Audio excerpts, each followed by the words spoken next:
pagi teman-teman semua. Sudah nggak ngantuk ya? Sudah siap dengerin firman ya?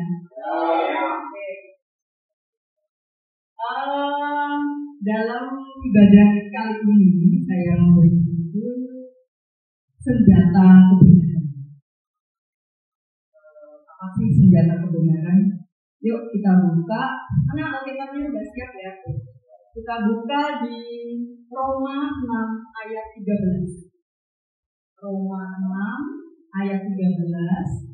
Yang sudah ketemu, yang mau baca, silakan. Pelan-pelan bacanya dalam Roma 6 ayat 13. Dan janganlah kamu menyerahkan anggota tubuh pada dosa untuk dipakai sebagai senjata kezaliman, tetapi serahkanlah dirimu pada Allah sebagai orang-orang yang dahulu mati, tetapi yang sekarang hidup, dan serahkanlah anggota tubuhmu pada Allah untuk menjadi senjata-senjata kebenaran. Dalam ayat ini dikatakan bahwa ada orang yang dipakai Tuhan sebagai senjata kelaliman. Dipakai iblis sebagai senjata kelaliman dan atau senjata kebenaran. Tinggal kita sebagai manusia itu mau pilih mana? Mau pilih sebagai senjata kelaliman atau senjata kebenaran? Kebenaran ya. Senjata kebenaran itu berarti kita harus sesuai tracknya Tuhan. Sudah tidak lagi mengulang-ulang dosa yang sama. Kalau kita ini sudah mau menjadi senjata kebenarannya Tuhan, berarti kewajiban kita sebagai umat Kristen atau Katolik membaca firman, merenungkan firman itu dan mempraktekannya itu harus kita lakukan. Seperti yang 2 bulan yang lalu ya, yang saya datang ke sini, yang Yohanes 1 ayat 1, bahwa pada mulanya adalah firman. Firman itu bersama-sama dengan Allah dan firman itu adalah Allah. Ya, supaya kita sesuai arahan Tuhan menjadi senjata kebenarannya Tuhan, ya berarti harus membaca firman, nggak cuma membaca tapi dipraktekkan firman-Nya. Jangan mau lagi seperti pelajaran sebulan yang lalu yang 1 Petrus 5 ayat 8 yang iblis itu kan berkeliaran, mengaum-ngaum, berusaha menerkam mana yang tidak di jalannya Tuhan.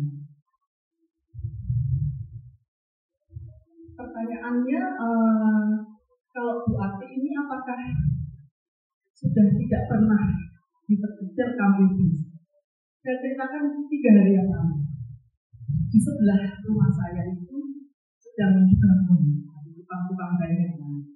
Nah, mereka itu suka sembarangan parkir lah ya di depan rumah saya. Saya ini kalau pas dia sembarangan, tapi saya memang misalnya nggak keluar masuk rumah, ya udahlah saya cuekin. Nah, saat itu saya mungkin saya lagi pulang belajar, posisi panas, jadi saya kurang bersyukur ya karena mobil ber-AC masih mengeluh. Saya lupa ya, karena saya sampai rumah mau masuk rumah saya susah karena banyak motor sembarangan parkir. Saya diterkam marah saya sama tukang sekitar itu. Bisa disingkirkan nggak motor-motor ini? Saya mau masuk nggak bisa. Saya tuh emosi gitu. Mereka ketakutan. Mereka langsung cukup disingkirkan supaya saya bisa masuk. Dan saya waktu itu benar-benar ya lagi emosi lah ya. Udah, teman saya datang menitipkan barang atau souvenir yang untuk saya bisa makan sama teman saya mau pindah dari pasar, saya bisa makan. Nah, tapi kan kita selalu kasih ke anak-anak. Saya dititipin sama teman saya. Itu dia, Mbak, tapi saya mau jemput anak saya dulu. Saya tidak bisa datang tepat waktu. Oke. Dan udah siap-siap mau berangkat jalan. Ternyata di Lampung ini sudah mulai macet ya menjelang menguasai jalan penuh jam 2 siang. Ya santai saya terus. Saya lihat sebelah kiri saya, benar, ketinggalan teman saya. Untuk balik lagi itu aku bisa memikirkan jalannya yang crowded gitu ya. Terus saya langsung tarik nafas dan ini, saya langsung tak ampun sama Tuhan. Tuhan, saya telah berdosa. Saya lagi marah-marah dengan tukang di sebelah rumah saya. Mohon maaf Tuhan, aku minta ampun. Jadi begitu teman-teman. Kalau kita ingin meleng sedikit, iblis itu luar biasa. Coba, kalau saya tadi nggak marah-marah, saya baik-baik ngomong, Pak, tolong dipikirin, saya mau masuk rumah. Pasti jalan saya atau apa yang saya lakukan itu tetap benar. Tapi begitu saya meleng sedikit, saya marah sama tukang itu, walaupun tukangnya sedikit mungkin yang boleh ya kalau teman saya ngomong saya masuk rumah saya susah, kita nggak boleh sama Tuhan. Kita itu harus mau menjaga hati apapun yang terjadi. Mau orang-orang itu nggak suka sama kita, mau orang-orang itu di depan kita mukanya nggak enak, nggak apa-apa. Karena Tuhan itu tetap mau kita itu hidup suci, kudus, tidak berdosa.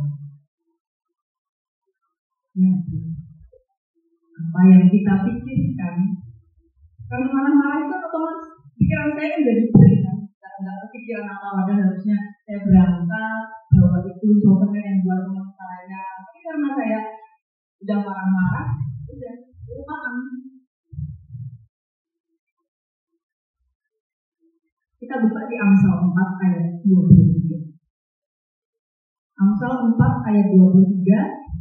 Sudah ketemu, kita baca bersama-sama ya. Oke, sudah ketemu belum? Sudah ketemu, katakan amin. Amsal 4 ayat 23.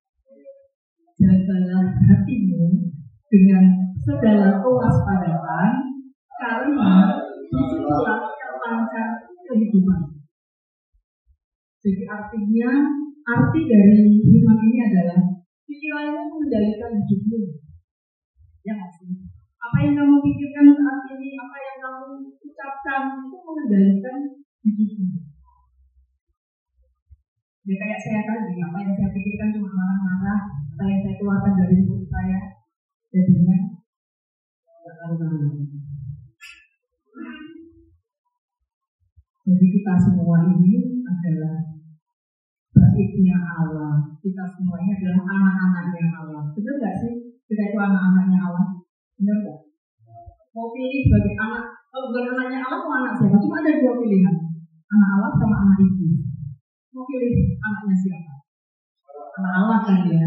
Makanya kalau mau jadi anaknya Allah, berarti nurut dong apa yang kita katakan itu. Ayat yang mengatakan kita anak Allah itu ada di Yohanes 1 ayat 12. Yuk kita buka Yohanes 1 ayat 12. Ketemu? Kita baca bersama-sama. Tetapi semua orang yang menerimanya diberikan kuasa supaya menjadi anak-anak Allah, yaitu mereka yang percaya. Kalau kita percaya sama Tuhan, sama Allah, kita ini anak-anaknya, nggak usah khawatir.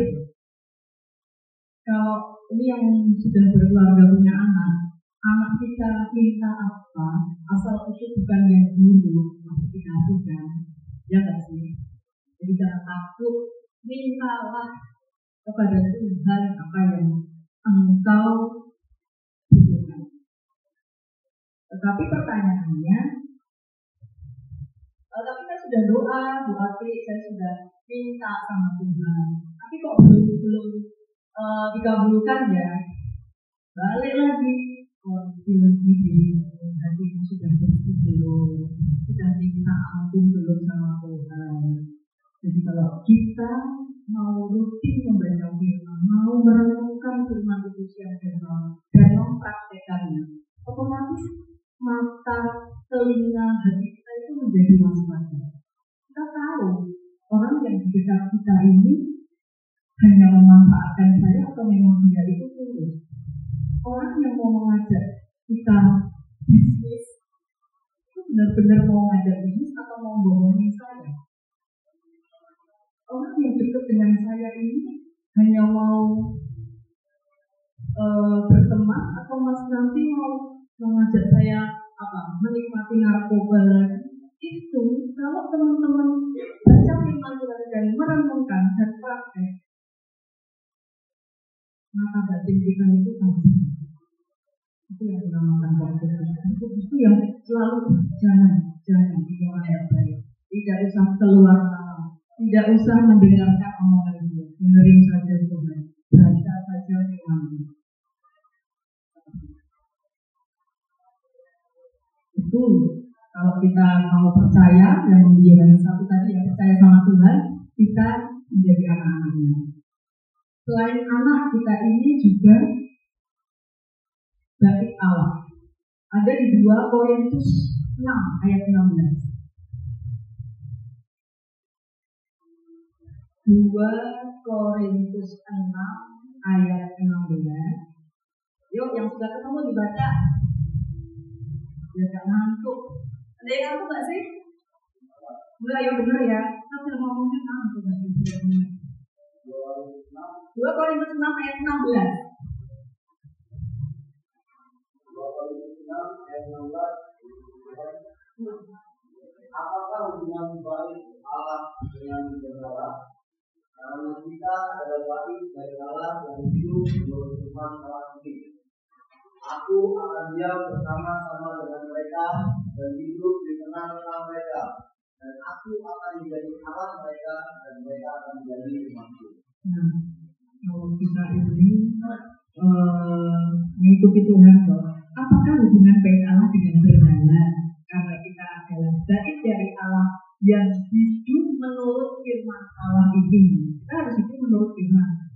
Aku akan diam bersama-sama dengan mereka. Akunya ini A-nya besar ya. Otomatis A-nya ini adalah, akunya adalah Allah ya. Dan hidup di tengah-tengah mereka. Dan aku akan menjadi Allah mereka. Dan mereka akan menjadi umatku. Jadi aku akan diam bersama-sama dengan mereka.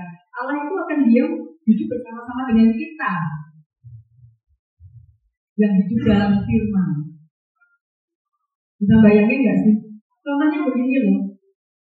Kalau kita itu lihat orang merasukan setan, pernah nggak? Pernah lihat, tahu lah, mungkin lah, kalau paham lah ya, kalau orang merasukan setan itu pasti omongannya nggak jelas, marah-marah, itu orang merasukan setan ya. Dan kalau kita ini mau membaca firman Tuhan, mau percaya Tuhan, mau praktek, Tuhan ngomong ampuni ya ampuni. Tuhan itu di dalam diri kita loh. Kalau orang yang nggak mau baca firman, ya berarti yang masuk ke tubuh kita itu roh-roh jahat.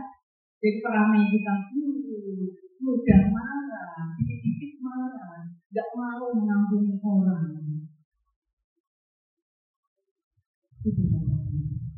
Jadi sudah paham ya bahwa Allah mau diam dalam, aku akan diam bersama-sama dengan mereka. Itu artinya Tuhan itu mau bersama-sama dengan kita, mau masuk dalam diri kita. Jadi jangan mau yang masuk dalam tubuh itu setan, roh jahat, karena hasilnya pasti kita mudah mempengaruhi orang lain. Tetapi kalau di dalam diri kita Allah, kita itu tetap tenang. Itu kita kalau ikut arahan kita. Selanjutnya kita buka di Yohanes 15 ayat 15. Ini yang mengatakan mengenai sahabat Allah. Yuk, kita baca bareng-bareng ya. Yohanes 15 ayat 15. Yohanes 15 ayat 15. Sudah? Oke. Aku tidak menyebutkan lagi hamba, sebab hamba tidak tahu apa yang dilakukan oleh Tuhan. Tapi aku menyebutkan perkara karena aku telah memberitahukan kepada kamu segala sesuatu yang telah benar dari Allah. Aku menyebut kamu sahabat, hanya sahabat dari Tuhan. Abraham itu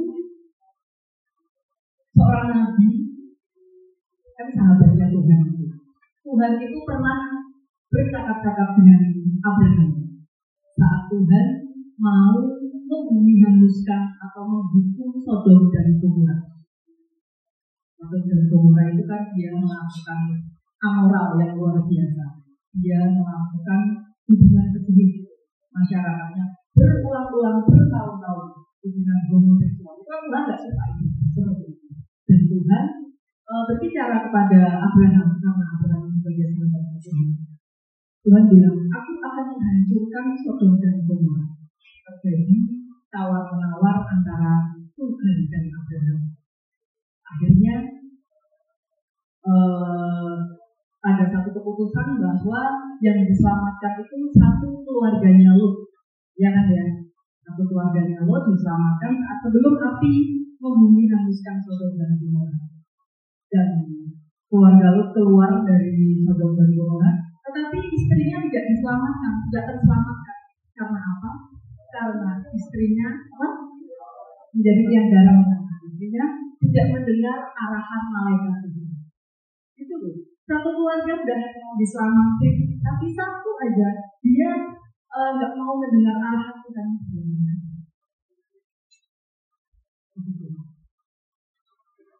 Saya jelaskan kira-kira terlalu cepat atau bagaimana? Jelas ya. Jadi kalau teman-teman ini sudah mengerti, sudah paham dengan apa yang saya sampaikan atau kata yang saya sampaikan, please lakukanlah. Jalan satu-satunya itu firman Tuhan, tidak ada yang lain. Firman Tuhan itu jelas gitu, ajarannya, aturannya. Kan saya sudah pernah sampaikan bahwa apa yang terjadi dalam firman Tuhan itu akan berulang-ulang terus-menerus akan terjadi di dunia ini. Kalau misalnya pertanyaannya, Bu Ati, saya ini kan narapidana, saya di lapas. Bisa nggak sih saya jadi sahabat Tuhan? Ya bisa, pasti bisa. Saya hari ini baca kisah para rasul 10-11 ya. Itu dikatakan saat Paulus itu bermimpi, bermimpi dia ada selembar kain, terus ada binatang-binatang kaki 4 ular yang berbisa apa itu kan Paulus. Paulus bingung, ya nggak sih? Ada apa? Ternyata artinya adalah bahwa kamu itu tidak boleh membeda-bedakan orang. Oleh sebab itu, teman-teman yang berada di lapas ini jangan kecil hati. Di mata Tuhan itu kita sama aja. Yang saya ceritakan, begitu saya marah-marah, saya nggak ada bedanya sama anak itu marah-marah, ya nggak sih? Sama aja. Kalau kalian itu mau berlutut di hadapan Tuhan, mau minta ampun sama Tuhan, selesai dosamu. Tidak dihitung-hitung lagi. Itu saya mengakui saya itu belum dosa. Saya banyak dosanya, tapi saya mau minta ampun sama Tuhan. Saya tidak mau ulangi lagi Tuhan. Saya mau ikut kamu Tuhan. Saya mau seperti itu. Tadi saya begitu terjadi hal yang saya harusnya bawa barang ke Pak Sewa itu kan saya rasanya langsung ada yang salah sama diri. Benar, ya dari mana? Aku bangun dalam hidup saya. Ya benar gak sih? Jadi janganlah enggak susah kalau di lapas ini kan ya apa susah. Kamu tadi yang di Amsal 4 tadi, apa yang kamu pikirkan itu terjadi dalam hidupmu. Jadi jangan pikir susah. Tidak ada sukacita, damai sejahtera, pasti aku ditolong. Kan nggak tahu kalau hidup teman-teman udah beres dan siap, sudah tidak menjam terkenal yang jahat. Kita kan nggak tahu yang namanya berkah. Seperti bangsa Israel waktu itu pengen makan roti, pengen makan daging saat di perkemahan. Apa yang terjadi? Tuhan menurunkan manna. Enggak, Setiap pagi Tuhan menurunkan mana untuk bisa dibikin kue atau terus pengen makan daging, diturunkan burung-burung. Jadi saudara-saudara semua, apa bagi Tuhan itu nggak ada yang mustahil? Nggak tahu. Kalau semuanya itu sudah sesuai tracknya Tuhan, mungkin yang punya istri di rumah tiba-tiba datang ke sini bawa makanan yang kita sukai, atau mungkin yang belum menikah saudaranya datang ke sini. Yakinlah, jangan merasa di sini itu kalian itu bukan siapa-siapa. Sama saja kita ini, sama-sama anaknya Tuhan, sama-sama baiknya Tuhan, sama-sama sahabatnya Tuhan. Asal saudara-saudara semua mau mengakui dosa-dosa, tidak mengulangi lagi, dan peka terhadap apa yang terjadi ya kok begini ya, apakah ada yang salah dalam diri saya. Pekalah dengan apa yang terjadi atas hidup. Semangat. Saya masih lama di sini, mungkin masih bertahun-tahun, nggak apa-apa. Di sini itu bagaikan, kalau menurut saya ya, tadi dikumpulin sama Tuhan di lapas ini untuk saat kita keluar dari lapas menjadi terang dunia. Terangnya itu luar biasa. Ini sekarang kita dipoles dan dipoles. Emang dipoles itu kan sakit kan ya? Itu seperti batu akik. Kalau dipoles itu tas yang dibongkar sakit. Nah sekarang teman-teman semua di sini itu sedang dipoles. Persiapkanlah. Jadi saat keluar dari sini, teman-teman sudah menyala terang beneran. Kalau sudah menyala terang beneran, segala sesuatu itu mudah didapat. Ya nggak sih? Kalau teman-teman mau kembali, kalau misalnya keluar, kalau nggak mau dengerin apa ya kata firman, keluar sebulan, kalian itu merasa senang waktu di luar bebas enak, tapi nggak lama pasti balik lagi. Kalau kalian tidak mau dan lakukan, yakin. Intinya itu firman Tuhan. Kan tadi Yohanes 1 ayat 1, firman itu adalah Allah.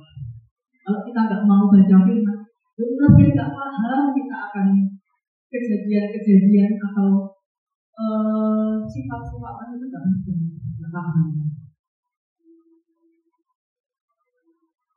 Saya itu paling senang itu kata-kata Tuhan yang setiap menyembuhkan orang kan selalu bilang begini kan Tuhan, dosamu sudah diampuni dan jadilah sembuh. Ya nggak sih? Jadi teman-teman semua kalau misalnya sedang sakit atau saudaranya sakit, temannya sakit, yakinlah sakit penyakit itu tidak ada yang dari Tuhan. Sakit itu karena perbuatan kita. Upah dosa adalah maut, ya nggak sih? Maut itu kan bisa sakit, bisa kemerosotan ekonomi, bisa hubungan keluarga nggak baik, bisa hubungan dengan anak nggak baik, itu namanya maut. Nah kalau kita tidak mau, minta ampun sama Tuhan. Ya, ada orang yang kadang sakit jantung, autoimun yang sekarang gitu. Dia pasti belum mengakui dosa-dosa yang sama Tuhan. Ya, tapi kita juga tidak boleh ya kayak menuduh-nuduh orang, terus menghakimi orang itu juga kita nggak boleh. Ya, kalau kita melihat ada saudara atau teman kita yang sakit, coba diingatkan, beda, minta ampun sama Tuhan. Ya nggak sih? Nah, kayak kata-kata Tuhan itu loh, dosamu sudah diampuni jadilah sembuh. Karena di firman Tuhan tertuliskan dengan dilur-dilurnya kita disembuhkan. Tuhan itu sudah menanggung segala sakit penyakit kita itu di kayu salib. Jadi kalau ada orang yang masih sakit, ada orang yang setiap hari setiap minggu gereja, ibadah selalu itu, pelayanannya bagus, penyembahan terhadap Tuhan yang bagus. Tapi kalau masih sakit, berarti masih ada yang salah dalam diri.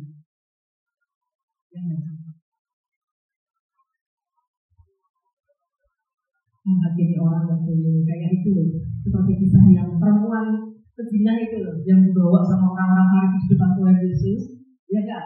Tuhan Yesus coba yang mau menghukum atau yang melempar wanita ini silahkan, tetapi orang yang belum pernah berbuat dosa silahkan melempar duluan. Ada yang berani melempar? Sama pezina dulu, nggak menghukum loh. Ayo datang sama Tuhan, minta ampun sama Tuhan. Dan saya berharapnya nih, saya bertemu di sini, mau keluar kan ya? Apa mau keluar? Bulan 5 ya? Bener loh, jangan balik sini itu tapi kayak saya gini, nemuin teman-teman, ya? Bener loh, ayo semangat ya, kita harus dia mau balik sini lagi untuk masa di sini. Tapi saya mau ketemu teman-teman saya di sini kalau saya keluar. Karena mengunjungi orang di sini itu sama ada yang cuma saya bilang kita mengunjungi Tuhan Yesus. Ada di Matius 5 ayat 28. Jadi orang yang memberikan aku minum, memberikan aku makan saat aku di dalam penjara, kan? Terus umatnya bertanya, Tuhan saya nggak pernah tengok Tuhan Yesus di penjara, saya tidak pernah kasih makan Tuhan Yesus di penjara. Kamu itu memberikan makan kepada orang-orang yang kekurangan, ini sama saja memberi makan kepada. Itu kan? Amin. Ayo teman-teman semangat. Terus baca firman-nya teman-teman gimana? Harus ke sini ya? Harus ke sini, nggak boleh bawa ke kamar itu. Kenapa dibawa? Gak enak ya? Kenapa gak dibawa kita? Dia bisa menyampaikan dibawa ke sini firman-nya. Ya nggak apa-apa sih, kadang buat bantal dibaca. Ya. Gimana? Beratnya apa? Nggak ada kan? Nggak ada ya? Yang aneh ya? Mungkin takut sama sekitar ya? Nggak nyaman ya? Nggak juga kan? Ini mau ngapain? Nggak paham. Saya kan saya tulis di sini. Karena kadang kalau kita itu kan kecil-kecil ya mata saya. Jadi saya tulis di sini. Ini punya anak saya. Saya tulis. Saya taruh sebelah tidur saya. Jadi kadang saya, makanya saya nggak mau pikiran saya itu melayang-layang nggak jelas sama saya. Karena tadi di awal dikatakan pikiran yang akan terjadi yang terjadi. Saya pikirkan ya firman Tuhan aja saya ambil dan baca satu jangan malam.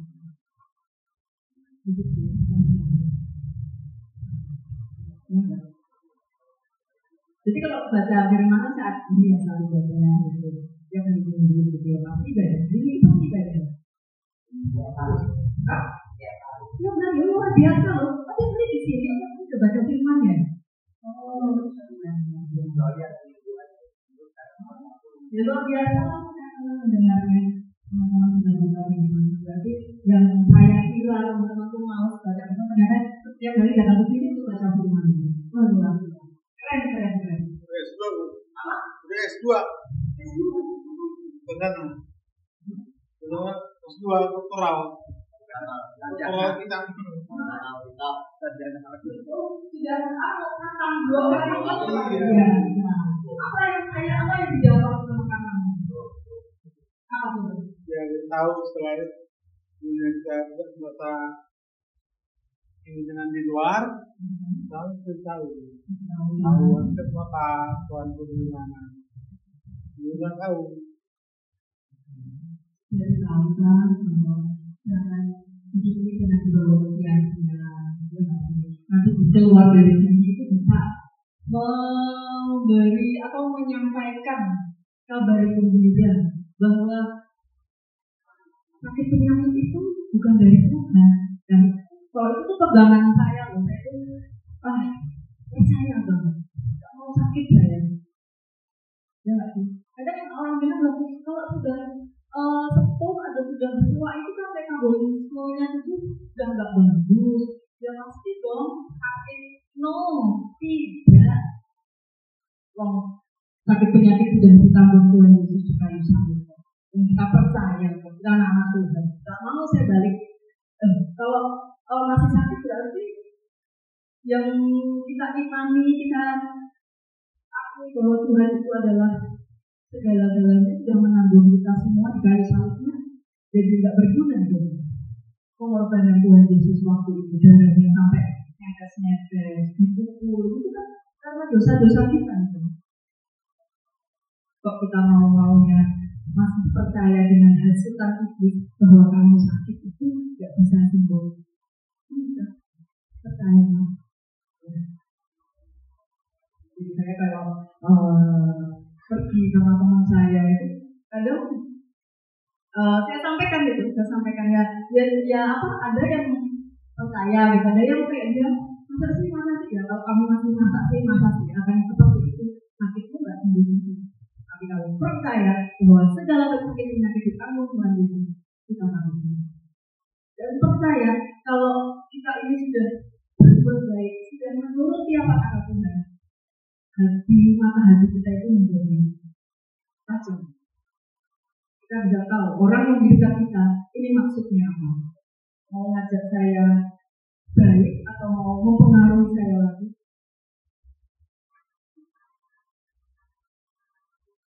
Demikian dari saya. Terima kasih, Tuhan memberkati.